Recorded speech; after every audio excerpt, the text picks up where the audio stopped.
Hello and welcome to the Mind Detox podcast.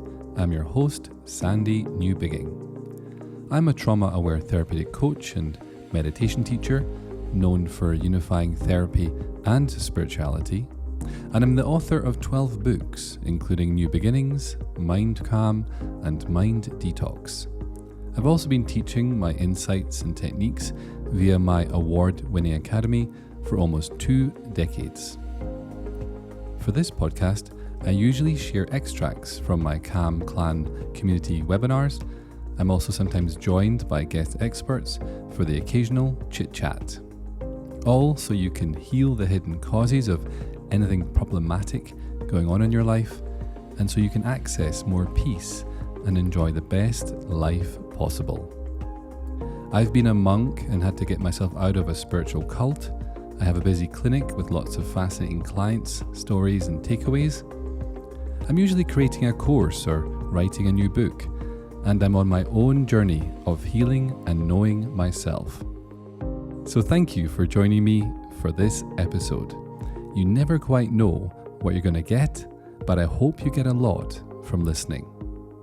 And without further ado, let's begin.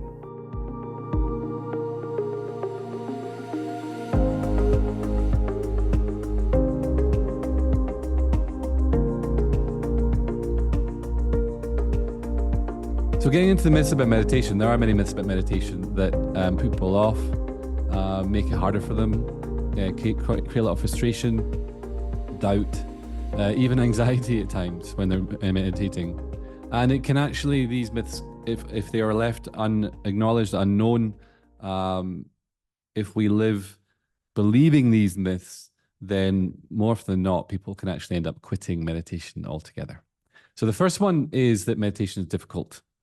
And it's a common response I've had. You know, I find it's too hard. I find it too difficult. And for something to be difficult, we need to remember that it requires effort, struggle, stress, and stamina, usually. And this is the kind of cosmic joke or the irony of that statement, of this myth, because meditation literally requires the opposite. There's no effort because you're learning how to do nothing. Remember that from last week? Yes, that is something we talked about last time. You're learning to do nothing, okay? So if it feels effortful, you want to dial down or, just change the dial, turn down the volume of the effort and play with engaging from the intent of doing absolutely nothing for a little while. There's no struggle because we're not forcing anything. There's no stress because we're not resisting anything. And there's really no need for stamina, if you think about it, because one of the main purposes of meditation is to relax. So this whole idea that meditation is difficult, if you really look at that, it's actually quite funny. The second myth is that I must still my mind. Have you heard that one before? Anyone talking to anyone about meditation? Has anyone ever said to you, "Oh, it's not working because I can't stop my mind," or "I can't meditate because I have too many thoughts," or "I can't stop my mind"? It's one of the most common myths. And if you've been around here for a while, you will know that that's not something that we believe in here or live by here. In fact, trying to stop your thoughts when meditating is only going to make them louder. It's only going to make them noisier. It's only going to make the mind busier.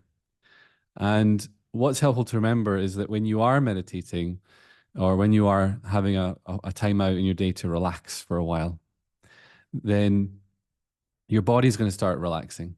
And the moment your body starts relaxing, it takes the opportunity to start healing, doing maintenance, repair projects, releasing stress or whatever. And that physical activity in the body is often reflected by activity in the mind in the form of thoughts. And so again, if you're finding that you're having thoughts when you're meditating, just be grateful. Just see it as a sign that stress is moving, healing may be happening that I'm completely oblivious to. I don't know what my body needs to do right now, but there's activity going on and it's being reflected in the mind. And that energy moving with that activity fires off things in the brain and we start having thoughts. And we can take these thoughts very personally when we're meditating. We can question like, "Oh, I thought I'd healed that years ago in that therapy session. Why is that thought coming up now?" or whatever. we don't want to really go into analyzing too much if we're meditating. We just want to see it, let it go, and move on. Last week, I shared a few quotes from Jeff Foster. Do you remember that? And he actually had a couple of things to say last week about this too. And he said that don't try to control the mind. Don't try to silence the mind. You're just going to make it noisier. The point of meditation is to remember the ocean in which all thoughts come and go. All the thoughts come and go, but what doesn't come and go is you. And so having these thoughts again can be a great contextual contrast in a way from who you really are and what you really are. So these temporary thoughts can actually help you to reveal the more permanent self, the more permanent nature. So you can actually use these thoughts instead of getting abused by them or annoyed by them or frustrated by them. You can actually, they can create some contrast. This stuff coming and going can provide some contrast between that which does not. Okay, so you can actually use your thoughts. Okay. Jeff said, you don't have to interfere with the mind. Let it be noisy. Let it be stormy. The true stillness is the ocean itself. And that whole ocean analogy has been talked about for, I don't know how, for a long time. Papaji talked about it a lot. And we might even share a quote from him today if it's in my notes. Myth number 3 is if thoughts are okay, then it's okay to think. And that's where we kind of make a bit of a distinction. I would not invite you or encourage you to sit down to meditate with the intention of just thinking all the time. You do that well enough in the day anyway, without having to do it when you're meditating as well. When you're basically thinking is essentially unseen thoughts, unobserved thoughts. So if we are thinking, we're kind of lost in the mind at that moment in time. There's no self-awareness. We're not usually present. We're usually engaged in the story in our head, whatever it happens to be about. We might be having a conversation with a friend. We might be planning our shopping list. We might be in Sainsbury's or Waitrose or whatever supermarket you like to frequent. And we might actually be having a whole imagined kind of scenario there. That's when we're more thinking, okay? And then there's a point when you realize you're thinking. And at that point, you don't have to look back for a second to analyze what you're thinking about. I urge you not to beat yourself up for thinking. You just fell asleep into it, but then something woke you up. Sometimes it's an uncomfortable thing that wakes you up. And again, it's tempting to go into that uncomfortable thing and start analyzing it and start questioning and start thinking more about it. But all that's happened is you woke up for a moment and then you went back to sleep again into the realm of thinking. So essentially, once you've had that moment of awakening where it just happens naturally, where you realize you've been thinking, be willing to just rest back into the present moment, etc., etc. I'm going to share more about what you do later. But the main thing right now is I want you to be super aware that the goal of meditation is not to think your way through it. And if you are, then, well, you're not really meditating. You're just sitting with your eyes closed thinking. So I'll have more to say about that later.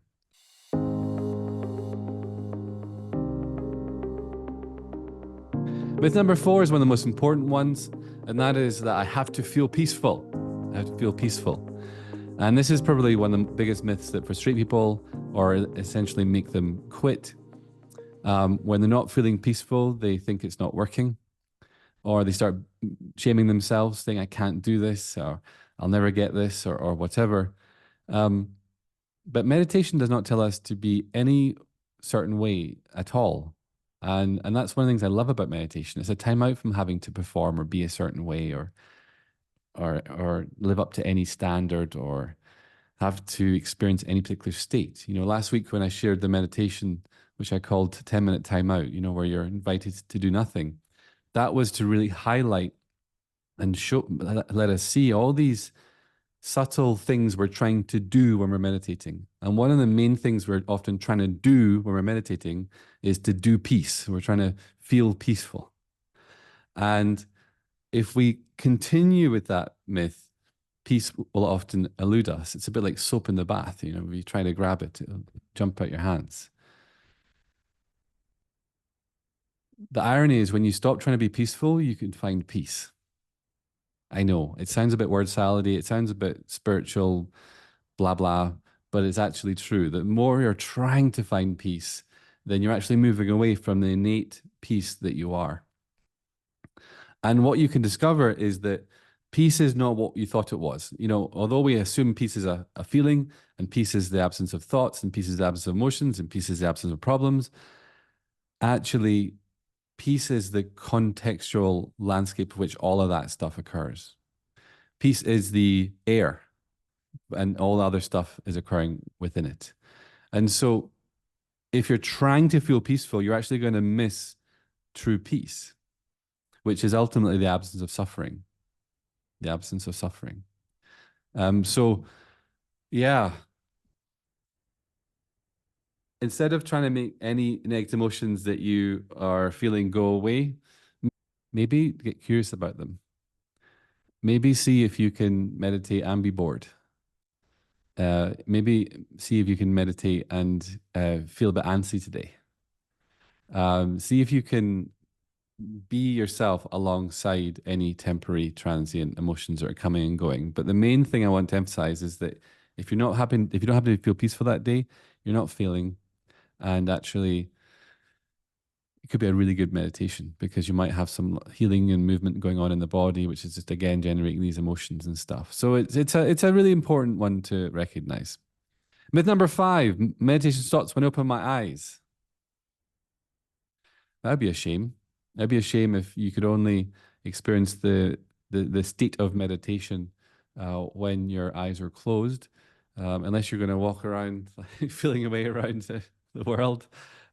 These little flaps of skin we call our eyelids don't have to be a barrier between you and yourself, you and the divine, you and the present moment, you and the presence of the present moment. It's ultimately about retraining your attentiveness. We tend to get caught up and focused and lost in all the movement and the stuff and the thoughts and the emotions and stuff. But you can be practicing not being lost in that with your eyes open as well. And that's why I always teach meditations that you can do both eyes open and closed, because I don't want you to be dependent on anything in order to access who you are. And some people start having to rely on meditation itself to be themselves. And that's actually one of these subtle traps. Number 6, it's pointless trying to meditate because I always fall asleep. That's a common myth that I hear. It's got a thumbs up from someone. It's a pointless thing to try to do because I always fall asleep. I'm a strong believer in the body will do what it needs to do. And if it needs rest, you will sometimes fall asleep, and that's completely okay. If you are really committed to your meditation practice and you're closing your eyes and meditating for a couple of minutes and then sleeping for the rest of the time, and you're wondering why you might not be making the progress you're hoping for, then that's also something to be aware of, though, at the same time. So I'm not saying you always want to be falling asleep, but if you do, that's okay. But you might want to add a few minutes at the end when you do wake up, or try to meditate at a time of the day when you know you're going to be a bit more alert, or have a drink of water before you sit down to meditate, or do a sun salute or a star jump or something just to get you a little bit more alert and awake in order to have a more aware and clear meditation. If you're falling asleep every time. But if you fall asleep here and there and you drift off, that's okay. And you can also play with that. You can play with, if you know you fall asleep, you can play with being alert to the tired thought that often happens just before falling asleep. And that's a thought that's often unseen. Or it's the thought of, oh, this is very nice. Oh, I feel very calm and snuggly right now, and I'm really, comfy.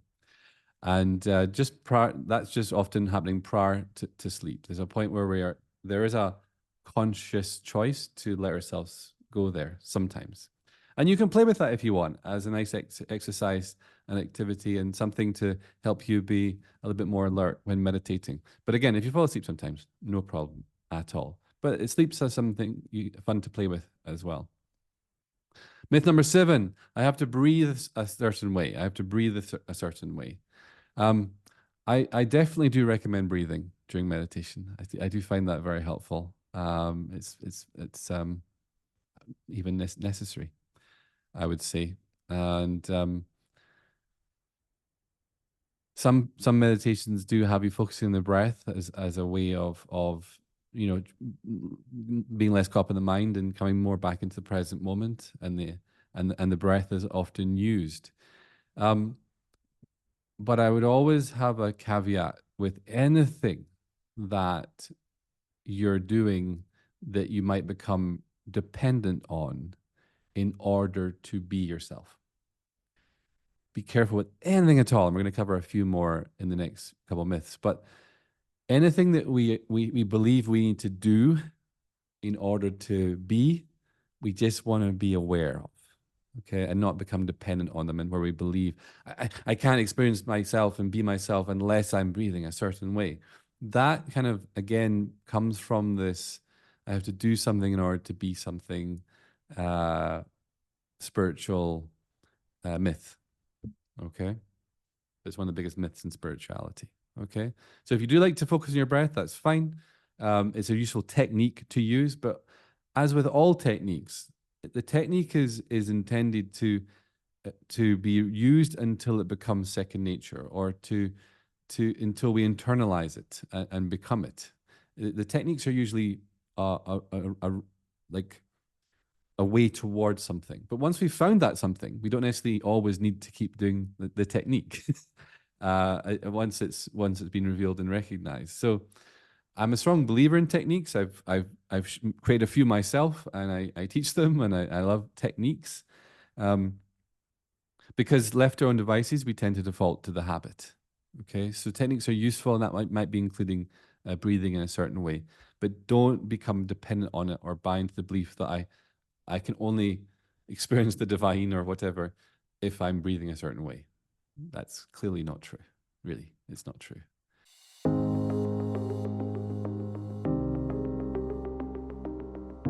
Number 8, myth number 8, I have to concentrate hard. I have to concentrate hard. Some people are, you see, I see them meditating and they've got this really tense look on their face, and someone's like they're constipated or something. They're like really trying to, I'm trying to meditate. I'm trying to concentrate. I've got to, and that is, that's doing something again, right? It's doing something again. And what trying to be aware and trying to be present forgets is there's an aspect of yourself within you that is already aware and already present. Okay. So any trying is actually going to be moving you away from resting in that which is already present and aware. Okay. So you don't need to try to be present. It's about finding that within you that already is. You don't have to try to be aware. Awareness within you is innately, naturally aware. It's what it is. It's not, there's no effort in being aware if you're resting and aligned with that which is already aware. So it's not a trying to concentrate, it's more of a resting back into that which already is aware. It's a massively huge distinction and difference. And that different direction is going to make all the difference for your enjoyment and your actual ability to access yourself. Okay. So I have to concentrate hard. If you ever find yourself trying to meditate, you know you need to reduce the effort. Reduce the effort. Okay. Find the sweet spot between maximum attentiveness and minimum effort. Find that sweet spot between maximum attentiveness and minimum effort. Okay. And that sweet spot is going to be that which is already aware. Okay. That which is already aware within you. You find these useful? Are you liking to hear this again, or is this okay? We're at number 9. Myth number 9. Visualization is the same as meditation. Well, they're not, unfortunately. They're different things, different tools for different purposes.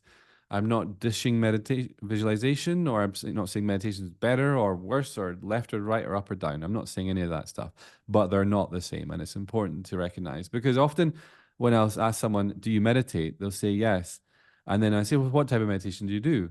And they'll often describe like some sort of guided visualization where they're taken in their mind to kind of a beach or something. And they're at this beach listening to the waves just lapping up nice and gently, and then they're feeling the sun on their face and the breeze on their skin. And it's all very nice and it can be very relaxing and stuff, but it isn't actually meditation because you're still in your mind. Okay. You're still using your mind. You're using your mind to go to a prettier place where you think is more paradisical. Is that even a word? A paradise, a place of paradise. Um, but actually, what we're really trying to do in meditation is finding our paradise here, the present moment, and letting this be beautiful and magic and sublime and enough. And if we're always having to rely on going somewhere else in our mind, then we might never get back to here, which is where life is happening and where we're alive and where there is beauty if we're present enough to witness it, and where there is abundance if we're present enough to witness it, and where it can be a paradise.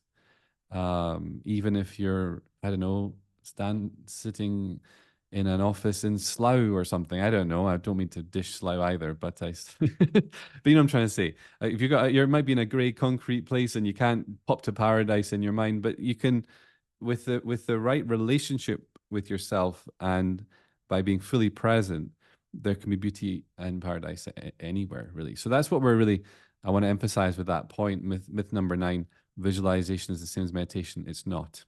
It's not. Visualization is using the mind and the imagination. And we're spending most of our day in the mind and imagination. And that's why we're using meditation to get out of our mind and imagination and get back to reality and get back to here. Okay? So they're different things. Number 10, meditation is in conflict with religion. Yes, I've had Christians tell me that I'm satanic because I meditate and I'm lost to the devil. And that some Christians have told me that they're kind of scared of meditation, or they don't want to let the demons in by meditating and things like that. And I'm not here to tell them what's true or not and what they believe. If they want to believe that, that's up to them. But in my experience, meditation need not conflict with any form of religion or religious belief. And really, if it does appear to be conflicting, it's usually a belief about meditation bumping up against a belief about religion. And what we're doing with meditation is aiming to get back to the truth, whatever that might be. And I've found that because truth is true for everyone in every all time and space, that it's universal. And because truth is universal, there's no conflict within truth. So usually when you get back to truth, there is no conflict. We tend to find agreement because there is no opposite to truth. If a truth had an opposite, it wouldn't be true. It'd be relatively true, but no absolute. And so we're looking more to find the absolute truth through meditation.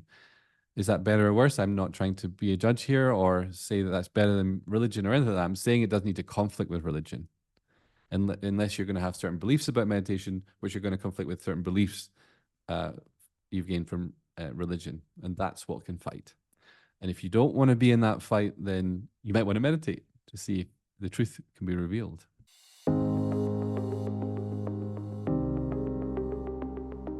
Number 11, meditation is boring. Sometimes it is. But what we need to recognize and remember about boringness is it requires two things: mind and time. Mind and time. Whether a meditation is boring is really a matter of opinion, and our opinions exist in our mind. We can feel antsy, we can feel fidgety, we can feel like we just want to get to the end of the meditation. And I urge you to not just try to get to the end of the meditation, but actually lean into the boredom. Get curious about it. How did I get bored today? That's a good question. How does it actually happen? What's the mechanics of boredom? What's happened in me that I didn't see, and all I'm experiencing is the byproduct of something I haven't seen happening within me, and the byproduct or the symptom of something else that I haven't seen is boredom. But get curious about how is it even possible to have boredom now? What thoughts have passed through my mind that I didn't see, and I believed, and I identified with, and I then became bored. Get curious about it. And for me, curiosity is the opposite of boredom. How can you be? They just do not. They do not occupy the same space. Like, curiosity. Do you know anyone that's really fascinated and curious and bored at the same time? I just don't. They just don't seem to occupy the same space. And so, if you ever are struggling with boredom, get curious. And what you can start with is get curious about how is it possible that I'm experiencing boredom right now when I've got the opportunity right now to be exploring the cosmos, to be discovering different aspects of myself that I've never discovered before. But they can't be revealed to me, and I can't find these aspects of myself if I'm distracted by boredom. I can't find it. I'll be too busy being bored. So, boredom again can be your ally. Remember, there's a thing called the Sanskrit language. The Sanskrit language has a load of Sanskrit words in there. And every single Sanskrit word is describing an aspect of the self, of yourself. The entire Sanskrit language is pointing towards different subtleties of the self. They were cognized, the Sanskrit language was cognized by very conscious beings who were so conscious they were able to recognize the subtle vibrations and frequencies and essences that were occurring within their consciousness. And the Sanskrit language was them vocalizing, bringing sound to what they were recognizing. So the whole Sanskrit language is a map of the self. Okay? Now, if you haven't yet discovered in your first-hand living experience all of the Sanskrit words, then you've got no excuse to be bored. Okay, no excuse to be bored if you haven't discovered all of these all these subtleties of yourself. But you won't find them or notice them or be able to recognize them if you're caught up in boredom. So can we put that myth to bed once and for all? There's no excuse to be bored. And if you are, start there. Get curious about the boredom, and then get curious about what else you can be uh, uh, aware of and recognize within yourself. Now, myth number 12, I need a quiet space to meditate. It's a very common one. I can't meditate today because there's kids next door, or there's a husband banging away at a hammer, or whatever. I don't know. I can't meditate today because it's not quiet enough. You have been given the perfect environment for you to master meditation in the way that you're meant to master it. You're not in the wrong place ever. And for you, it might be that you are here to learn how to meditate with chaos happening around you, hearing voices or whatever. And you're learning to not be distracted by them, to not get caught up in them, to not be annoyed by them. You see, one of the things about noise with meditation is what we are aware of the noise, but what we're often not aware of is the commentary we're having about the noise. And that's what I want you to be super curious about next time there's noise going on and you're bothered by it. Did I see the commentator? Well, for me to be bothered about it, there must have been a commentator that I didn't see. Okay. I became that voice. I believe I am that voice in my head that's talking about this noise. And you want to see that. You want to see that voice and see the illusion of it, see through it, not be controlled by it, not be limited by it. And certainly not let your peace be postponed by it. Okay. So some of my most peaceful meditations have been in busy bus stations, waiting for a train or whatever. It's actually, I found the noise is a beautiful contrast to the inner silence. It makes the silence louder. If you're curious and attentive and interested in the silence, rather than just being caught up in the noise and talking about the noise in your head. Okay? And I've shared this story before about when I first started meditating. I went home, got my meditation cushion out that I just bought, pulled the tag off it, sat down with my candle, closed the shutters in my Edinburgh apartment. And the next thing I know, literally 2 or 3 minutes into my first meditation, my first solo meditation, someone started drilling the road outside my bedroom window. True story. And I remember getting so peed off by it. And eventually, after a few minutes of being frustrated, getting up and thinking to myself, well, I'll stop for now and I'll try again later when it's quieter. But guess what? I had a busy life. We had a toddler in the house. It was busy. And I hadn't realized I was accidentally quitting. It took me a while to actually see what had happened and to sit back down and continue meditating despite the noise. Okay, so you do not need a quiet space to meditate. It sometimes will be quiet, sometimes it won't. But it's the same with your mind. And you're learning to find peace with the relative and the changing and the transient and the stuff you don't have control over. You're learning to find peace with that through meditation. So, yeah, if you are getting annoyed by the sounds around you or distracted by them, be curious about the commentator. Be curious about the thoughts you're having about the noise, and see through them, let them go, and see if you can find the quietness. We're going to talk about that later in part 2 today. But see the quietness. There's always quietness when there's noise.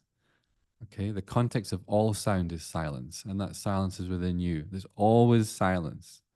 There's always silence, and that's what one of the beautiful things that meditation can reveal. Okay, so let noise be your ally, your friend, and let noise make the silence louder. Number 13. I know I'm sat here in this seat with my legs crossed like a good old monk or meditation person. I personally find it very comfortable to sit cross-legged. I do it without even realizing I'm doing it. I hadn't even realized until I came to this myth. But myth number 13 is I have to sit in specific or uncomfortable positions. I have to sit in specific or uncomfortable positions.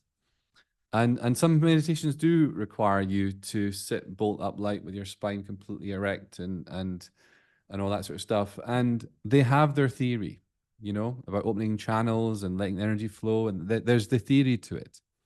Some people are aiming to get into their full lotus position, and they're doing a lot of work in order to get bendy enough in order to get their legs into full lotus position. And again,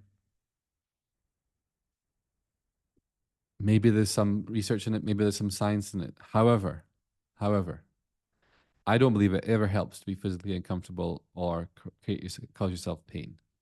There's nothing anywhere that says you have to intentionally create pain for yourself in order to know yourself, to find peace, and to recognize your divinity. I believe that these strict postures and positions stem from the belief that I have to do something in order to become something. Okay, we get back to that old chestnut which we talked about last time and earlier today. This subtle belief that is the main epidemic or in spirituality that's causing so much harm for people and so much postponement of truth and reality and awakening and to self-discovery. This subtle idea I have to do something in order to be something. Okay, I got to get that next spiritual technique so I can become something. Techniques are great, but for this myth, I'm talking about sitting positions, especially ones that are uncomfortable. I used to get such a horrible pain across the center of my back when I was trying to sit, on a cushion and all bolt upright and stuff. And it would be really, really uncomfortable. And it became self-violent, actually. It became a form of self-violence to actually be like forcing through that and trying to transcend the pain and trying to get to the side of it and not be distracted by it and all this sort of stuff. I would invite you to be physically comfortable when you're meditating, but not so comfortable that you're inevitably going to fall asleep every time. Circling back to the previous myth, there's some people that come to me and go, well, I'm not really making much progress in meditation. I'm like, well, how do you meditate? Tell me how you actually go about it. Well, I get into my bed, I get my blankie, I get my cushion, I get all snuggly and warm, I close my eyes, and for some reason I keep falling asleep.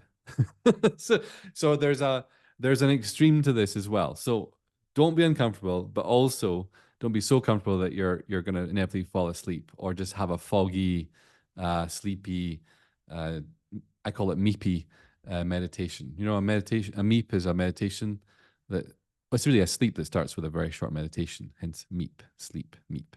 It's a sleep that starts with a very short meditation. We're not aiming for that, but at the same time, be comfortable, be physically comfortable. You don't need to fold your legs in order to get closer to the divine within. Okay. And being able to do full lotus does not make you more spiritual than the next person. It just makes you more bendy. All right. And you, just relax, just be comfortable, and don't be too caught up in strict positions. What I've found personally is if I do want to be comfortable and I'm a bit icky that day, or I just want to, I do want to relax. The main thing I'll make sure I'll do is my head is forward, my horizontal.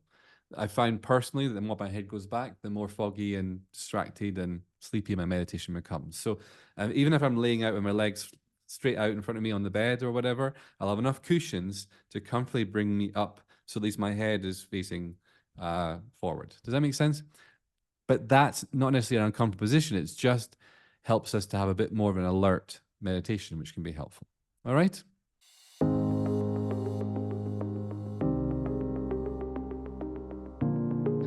Myth number 14. Yes, there's 14 so far.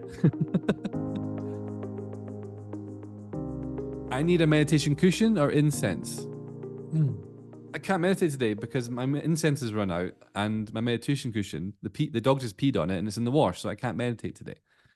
No, you can meditate today even if you don't have your incense or your meditation cushion handy, or your particular meditation rug, or your particular meditation music, or your particular meditation whatever. Fill in the blank, okay? Fill in the blank. Although it's nice to create a nice space to do your meditation, what you don't want to do is ever get dependent on any external props, any external prop whatsoever. That can be an angel card, it can be a painting, a candle. Although I love my candles, and there's a couple left in the shop if you want them. You don't want to be attached to any prop whatsoever. And it makes sense, right? When it's said out loud, it just makes sense. Like, because again, you don't want to have any subtle criteria or thing to be able to know the inner world, to be able to explore the inner world, to know the inner self. It's not really dependent on a cushion or a yoga mat or incense or any prop whatsoever that you might be able to buy at the local Mind Body Spirit Festival. None of it is necessary. It's nice, but it ain't necessary. All right. So let's just be conscious of not becoming dependent on any prop to meditate. And if you do find yourself becoming dependent on it, then play with meditating for a while without it. Make sure you go beyond that habit, needing that certain thing. Myth number 15. Don't worry, they do end today. They do end. But myth number 15.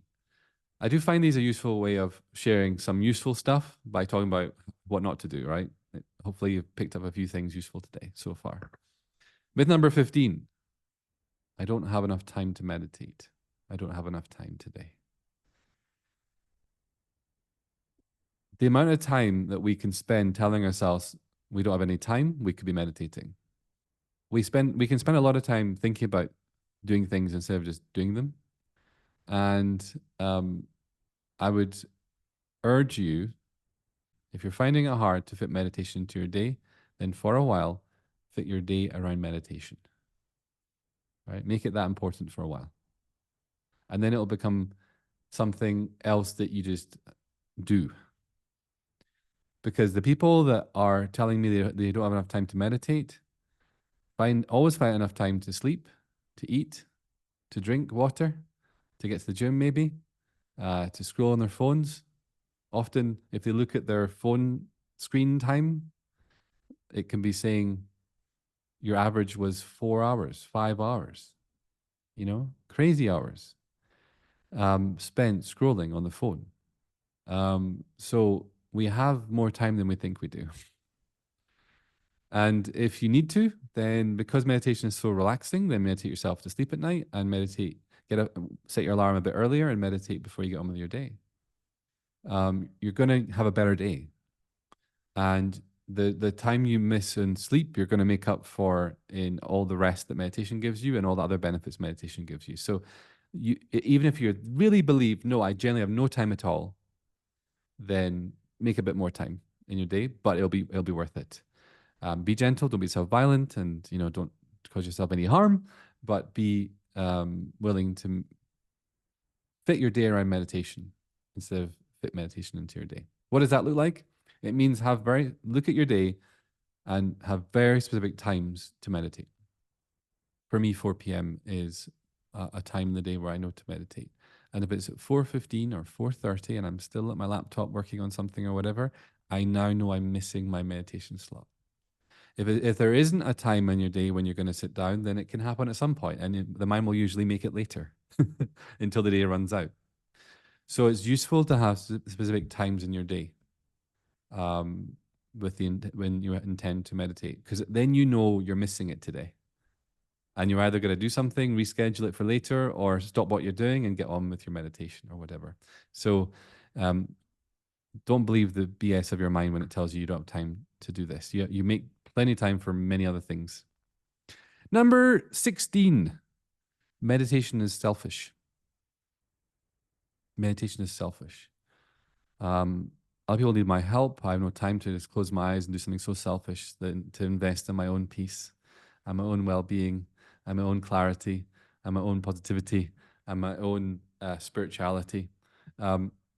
It's selfish to do that. Well, I believe it's selfish not to, because you're depriving people of the best version of yourself if you don't do this. They're often going to get the more stressed version of yourself, the bit more short-tempered version of yourself, definitely the more distracted version of yourself, because you won't be strengthening your attention muscle and your being present capability. They're going to get a less best version of yourself, usually, if you aren't meditating alongside everything else you do with your day. And so it's quite the opposite of meditation. So even from that perspective, I don't even have to get into the realm of we're all connected and you're helping heal the heart of humanity and all that sort of stuff, which can also be true.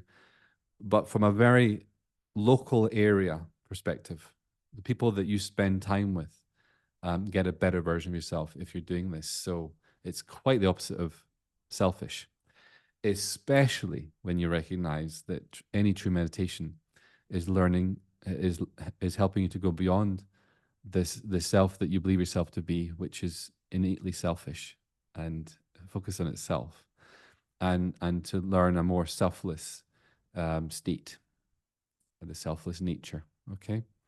I'm not saying you'll completely lose that self and completely transcend that ego. I don't think that's the point of meditation.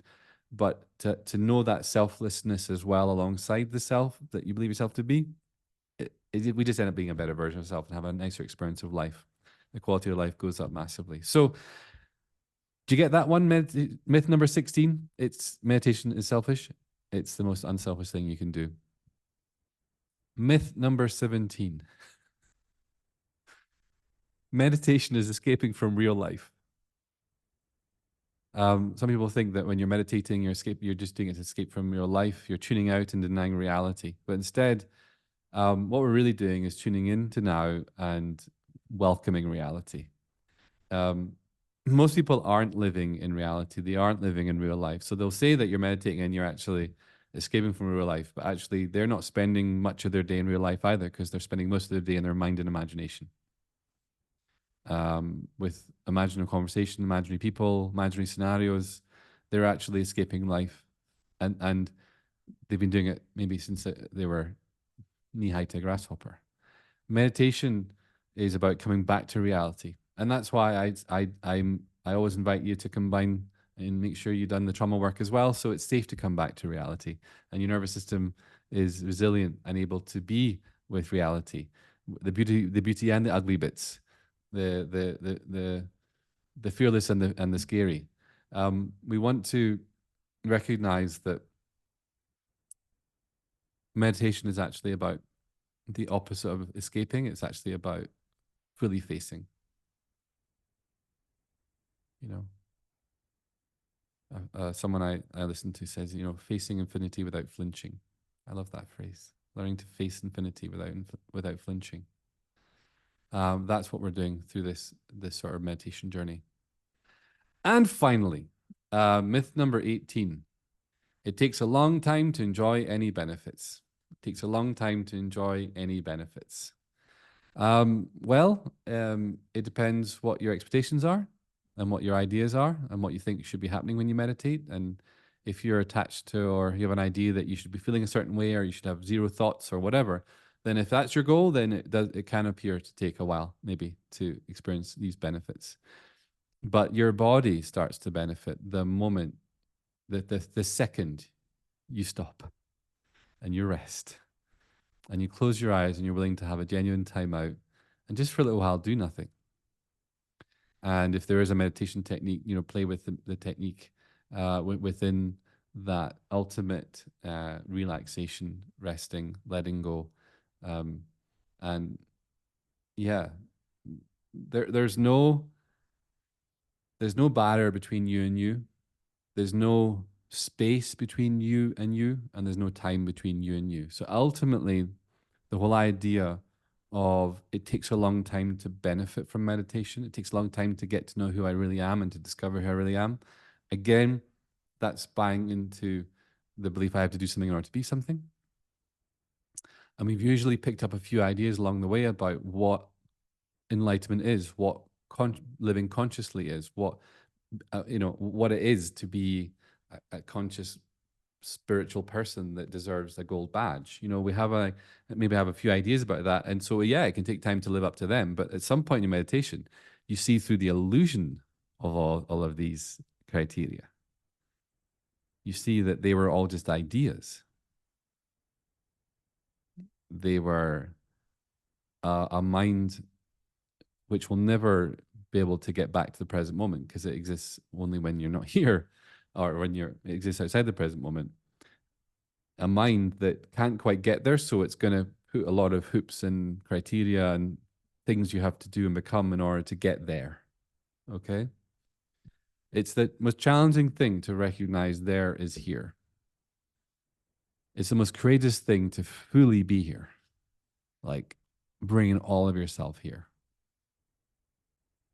The exchange, the price you have to pay for peace, for knowing who you really are, is to let go of all the stuff that you're not, and let go of all the things you think you should be, and make the minutest of shift of attention back to here.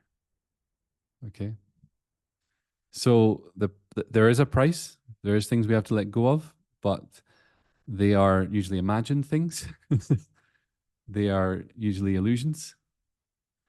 They're usually unnecessary postponements. And they're the conditioning that has got us in this place in the first place, where we believe we're separate from source, or whatever you want to call yourself. That's the main myths of meditation, or at least some of them that I wanted to share with you today. And it's really important for you to know them so that you don't get put off meditating, you don't get frustrated and annoyed when meditation isn't happening how you think it should, and so you don't quit with meditation, and so you can keep going and enjoy the big benefits possible from a regular meditation practice.